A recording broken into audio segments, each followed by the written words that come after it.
Hi అండి, welcome to our channel భవిష్య ముచ్చట్లు. నేను ఈరోజు హోమ్ మేడ్ పానీపూరి చేస్తున్నానండి. ఇంట్లోనే మనం ఈజీగా ప్రిపేర్ చేసుకోవచ్చు.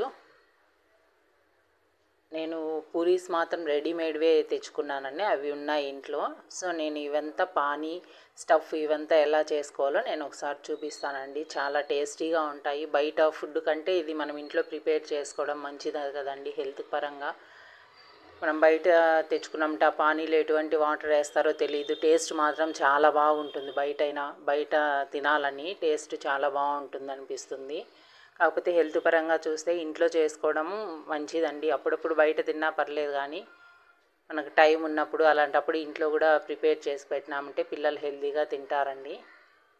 ఇక్కడ వర్షం పడుతుంది, నేను అందుకని వేడివేడిగా పానీపూరి చేశాను సాయంకాలము. చాలా అంటే చాలా బాగా వస్తుందండి. ఒకసారి మీరు కూడా ట్రై చేయండి, చాలా టేస్ట్ ఉంటుంది. పుదీనా ఇవంతా హెల్త్ పరంగా కూడా చాలా మంచిదండి. నేను బఠానీ తీసుకున్నానండి. బఠానీ నేను ఎండినవి తెచ్చుకుంటాను. అవి నేను ఒక కప్పు తీసుకొని మార్నింగే నానబెట్టి పెట్టుకున్నానండి. నేను పానీపూరి ఈవినింగ్ చేశాను. ఒక కప్పు తీసుకొని నానబెట్టి పెట్టుకున్నాను. ఒక 4 పొటాటో ఉల్లగడ్డలు తీసుకున్నానండి, కట్ చేసేసి అదే కుక్కర్లో ఒక గిన్నెలో పెట్టేసి దాని మీద కొంచెం ఉప్పు వేసాను. బఠానీ మీద కూడా కొంచెం ఉప్పు వేసేసి కుక్కర్లో పెట్టేసుకున్నానండి. పచ్చి బఠానీ తీసుకున్నామంటే ఫుడ్ కలర్ యాడ్ చేస్తున్నారండి, అందుకోసం నేను తీసుకోలేదు. నేను ఒక కప్పు పుదీనా, ఒక కప్పు కొత్తిమీర, ఒక 6-7 పచ్చిమిరపకాయలు, ఒక నిమ్మకాయ సైజ్ అంతా చింతపండు తీసుకున్నానండి. ఫస్ట్ పుదీనా, కొత్తిమీర 2 కడిగేసుకొని మిక్సీ జార్లో వేసుకొని పచ్చిమిరపకాయ కూడా వేసేసుకోవాలండి. ఇవన్నీ 3 వేసేసుకొని మనము ఒక పేస్ట్ లాగా లిక్విడ్ లాగా చేసేసుకుందాము. కొద్దిగా వాటర్ వేసినామంటే ఇంకొంచెం లూజ్గా బాగా మెదిగిపోతుందండి. చూడండి, అలా పేస్ట్ లాగా వస్తుంది. ఆ మిక్సీ జార్లోనే కొన్ని వాటర్ వేసేసి కడిగి దానిలో వేసేసుకుందాము. మళ్ళీ నీళ్లు చూసి మనకు ఎంత అవసరం అవుతాయో అంత యాడ్ చేసుకుందామండి. ఈజీగా చేసుకోవచ్చు, ఉడికించుకోవడమే మనకు లేటు. కొంచెం ఉప్పు యాడ్ చేసుకున్నాను, తర్వాత మళ్ళీ చూసి వేసుకుందాము. నేను జీరా పౌడర్ వేసానండి. మన దగ్గర జీరా పౌడర్ లేకపోతే జీలకర్ర ఉంటుంది కదా, అది కొంచెం కచ్చాపచ్చాగా కొట్టి వేయచ్చు. లేదంటే పుదీనా, కొత్తిమీర ఇవి వేస్తాం కదా మిక్సీకి, దాంట్లోనే కొంచెం జీలకర్ర వేసామంటే పొడి అయిపోతుందండి. ఎవరెస్ట్ చాట్ మసాలా ఉంటుంది కదా, అది ఒక 1 స్పూన్ తీసుకున్నాను. మన టేస్ట్కి సరిపడా మనం ఎంత పానీ తీసుకుంటామో దానికి టేస్ట్ చూసుకొని మళ్ళీ అయినా యాడ్ చేసుకోండి. ఫ్లేవర్ బాగుంటుంది, టేస్ట్ కూడా చాలా బాగుంటుంది. చూడండి, ఇలా ఇంకొంచెం వాటర్ యాడ్ చేసుకుంటున్నాను నేను. చింతపండు ఉంది కదా, చింతపండు గుజ్జు తీసేసి అది కూడా దానిలో యాడ్ చేసేసుకోవాలండి.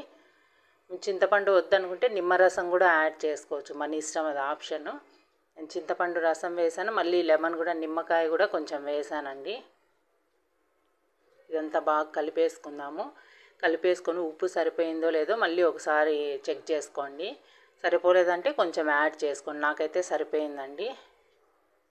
ఇప్పుడు కొంచెం నిమ్మరసం కూడా వేసాను, ఒక చెక్క అంతా వేసాను.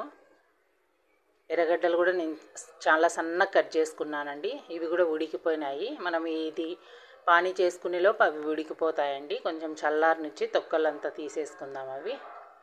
అవి గ్రీన్ పీస్ ఉన్నాయి కదా, బఠానీలు ఒక గిన్నెలోకి తీసి ఆ వాటరు పానీలో వేసేసుకోండి, పడేయద్దండి. ఎందుకంటే ఉడికిన వాటిల్లో విటమిన్స్ ఉంటాయంటారు కదా, ఆ వాటర్ మీరు పానీ వాటర్లో కొంచెం వాటర్ తగ్గించి ఇవి యాడ్ చేసుకోండి. పొటాటో కూడా, ఉల్లగడ్డ నేను పీల్ తీసేసానండి, తొక్క తీసేసి దానిలోనే కొంచెం మళ్ళీ జీరా పౌడరు దీనిలో కూడా వేస్తున్నానండి. పానీలో వేసాము ఆల్రెడీ కాబట్టి కొంచెం యాడ్ చేస్తున్నాను. కొంచెం చాట్ మసాలా కూడా వేస్తున్నాను. ఈజీ ప్రాసెస్ అండి, హెల్తీగా ఇంట్లో చేసి పెట్టడం మంచిది.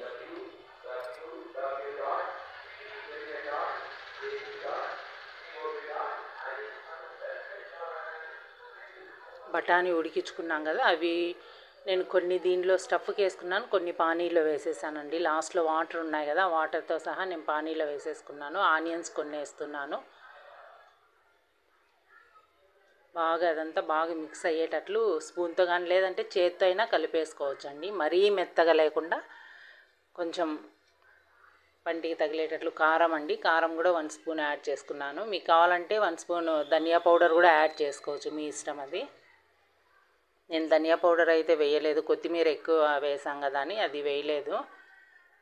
పూరి నేను వేయించేసుకుంటున్నానండి. నేను రెడీమేడ్ పూరీలు తెచ్చుకుంటాను, ఇంట్లో కూడా ప్రిపేర్ చేసుకోవచ్చు, కాకపోతే ప్రాసెస్ లేట్ అవుతుందనేసి నేను ఇట్లా రెడీమేడ్ తెచ్చి పెట్టుకుంటానండి. ఎప్పుడు తినాలనిపిస్తే అప్పుడు ఇట్లా పానీ స్టఫ్ చేసేసుకొని పూరి వేయించి ఇచ్చేస్తాను. బయట దాదాపు తక్కువే అండి తెచ్చుకునేది, బయట కంటే ఇంట్లో చేసామంటే హెల్తీగా ఉంటుంది. అన్నీ చేసి పెట్టేశాను, పిల్లలు కూడా వచ్చేసారు స్కూల్ నుంచి, వాళ్ళకి ఇస్తున్నానండి. చూడండి పానీ ఎంత బాగా వచ్చిందో. మీకు ఇంకా తిక్కు అంటే కొద్దిగా వాటర్ తగ్గించండి. చూడండి చాలా బాగా, టేస్ట్ కూడా చాలా అంటే చాలా బాగుంటుంది.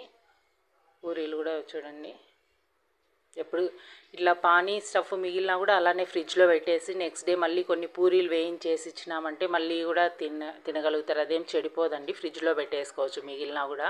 నెక్స్ట్ డే మళ్ళీ కొన్ని పూరీలు వేయించి ఇచ్చినామంటే తింటారు. మీకు ఈ రెసిపీ నచ్చినట్లయితే లైక్ చేయండి, షేర్ చేయండి, సబ్స్క్రైబ్ చేయండి. ప్లీజ్ ఎంకరేజ్ మీ అండి. కొత్తగా పెట్టిన వాళ్ళని కూడా ఛానల్స్ సపోర్ట్ చేయండి. చూడండి ఎంత బాగా వచ్చాయో. నేను పిల్లలకు సర్వ్ చేసి ఇస్తున్నానండి, స్కూల్ నుంచి వచ్చారు ఇప్పుడే.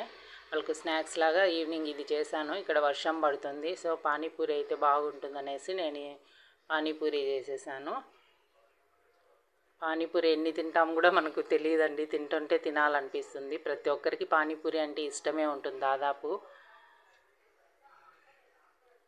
పానీ కూడా ఒక కప్పులో వేసి ఇచ్చేస్తున్నాను. పానీ కూడా హెల్త్కి చాలా మంచిదండి. ఈ సీజనల్గా అయితే పుదీనాతో చేసినవి ఏ పెట్టినా కూడా థ్రోట్ ఇన్ఫెక్షన్స్, జలుబు అట్లాంటివి ఏదైనా వర్షం పడేటప్పుడు మనకి ఏదైనా ఇన్ఫెక్షన్స్ ఉన్నా కూడా థ్రోట్కి సంబంధించి ఇట్లా పానీపూరి చేసుకున్నామంటే దాంట్లో పుదీనా వేసేసి ఉంటాం కాబట్టి చాలా మంచిదండి. పుదీనాతో అదే ఏదైనా రెసిపీ చేస్తే తినలేరు, పానీపూరి అయితే ఇష్టంగా తినేస్తారు. థ్రోట్ ఇన్ఫెక్షన్స్ అట్లున్నా కూడా తగ్గిపోతాయండి.